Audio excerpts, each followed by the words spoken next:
holiday travelers, lowest prices in 4 years at the pump, supposedly. Some long-awaited relief. The average price of a gallon of gas, cheapest since 2020 for Christmas, $2.95 a gallon. Joining us now, Patrick Haan, GasBuddy, head of petroleum analysis. I like the contrast. If you're in California, Patrick, you still get to pay $4.31 a gallon. But, man, it's really good gas out there. Yeah, Joe, that's right.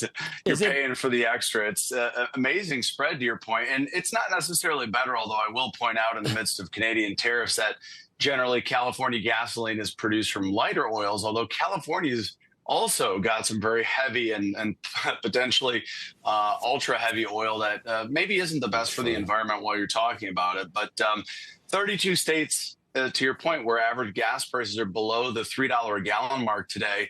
And I want to bring up something interesting, because while prices are not psychologically low, right, they're not at their COVID lows. Keep in mind, though, that if you adjust for affordability, essentially what you're paying at the pump today is at its best level. That is, Americans are spending the least amount of their income on gasoline since about 2015. As you see, there are a lot of states and some metro areas, including Oklahoma City, you're waking up to gas prices this morning that are averaging just $2.30.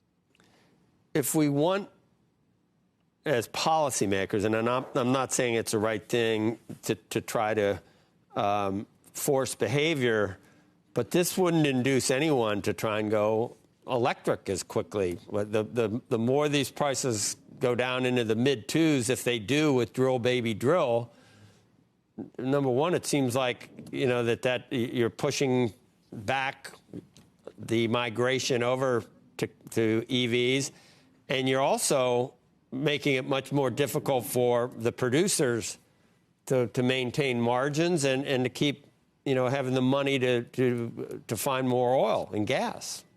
Oh, yeah, without a doubt. When, policies shift in the way that we're expecting them to, it's going to bring up a volatile next few years, especially for a sector like refining. That's typically been very much a boom or bust sector. And if you see the EV transition slow down, that could ultimately change some refiner plans. Even LyondellBasell's had that refinery in Houston that they targeted for potential shutdown this year.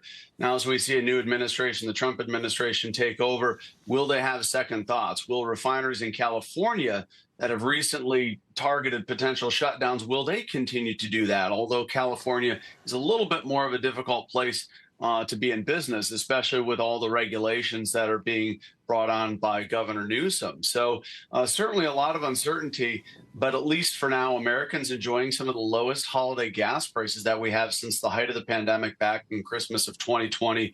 Over 80% of Americans told us that they'll be traveling on the holidays or driving for the holidays. So it's going to be really busy out there. You're certainly not going to be the only one. The interesting thing also to consider this holiday season is that while the price on the sign is what many Americans pay, keep in mind, with personalized pricing, this is a rising trend. Gas stations are often discounting that gallon of gasoline depending on what programs, what apps people are using to find those lower prices. So personalized pricing generally can reduce the price by, in some instances, 20 to 30 cents a gallon.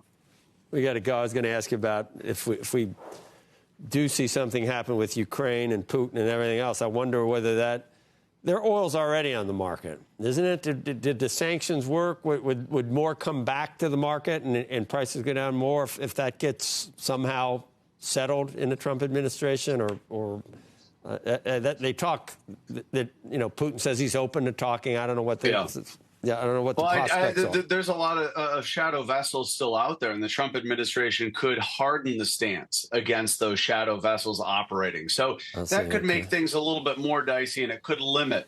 The exact same thing, Joe, as well with Iran, is that there's shadow vessels operating. The Biden administration looked the other way to supply the global market with oil at a time that oil prices had been high. But now with that coming down, there's a lot of talks. There's a lot of different ways it could go, especially when you enter Canadian tariffs, the potential for tariffs on Canadian crude oil. So that certainly could be something to watch in 2025 with potential more volatility, as there's a little bit more uncertainty on what Trump is going to do on some of these issues.